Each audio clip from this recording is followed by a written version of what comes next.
Unit 8, Lesson 3, Part 1, Surface Area and Volume of Prisms and Pyramids. So volume is a measure of how much space a three-dimensional object occupies. So volume is a measurement where you're going to have cubed units. So for example, centimeters cubed or meters cubed or millimeters cubed. Capacity is the maximum volume a container can hold. So like when you look at a bottle of water and it says 250 milliliters, that would be an example of its capacity.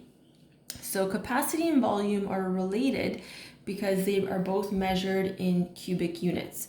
Now, if the object is a solid, then the capacity is in like centimeters cubed or meters cubed. If we are talking about a liquid, then depending on the amount of liquid, we might use milliliters or liters.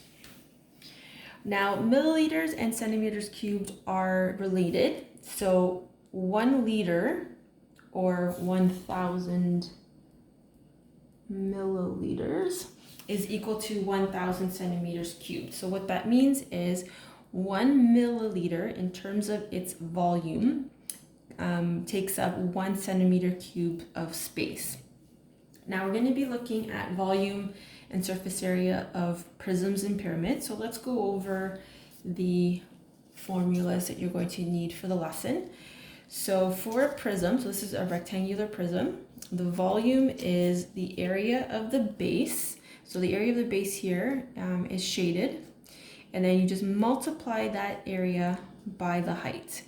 Another way of expressing this is length times width times height, where the length and the width is the area of the base. So you can use either formula, that's fine. You might have a formula sheet that your teacher from last year gave you, and that would be fine to use. If it is a pyramid, it's the area of the base times the height divided by 3.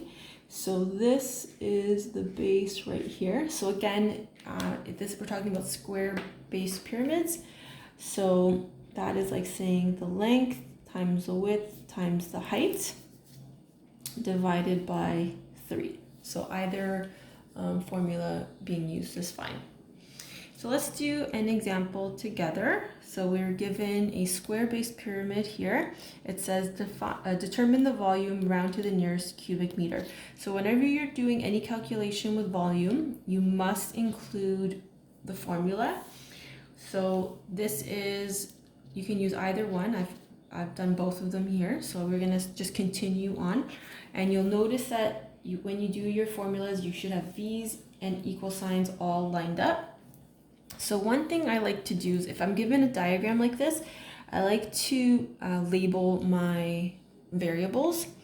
So this 5 is going to be the length, this 5 is going to be the width, and this 10 is going to be the height. Now it says round to the nearest cubic meter. So volume is equal to 5 meters times 5 meters times the height, which is 10 meters. And we're going to divide all of that by 3. So V equals.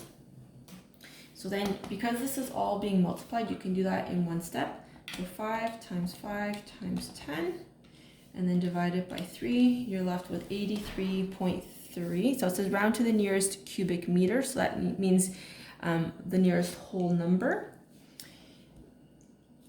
So that can be rounded to 83. And I've got meters times meters times meters.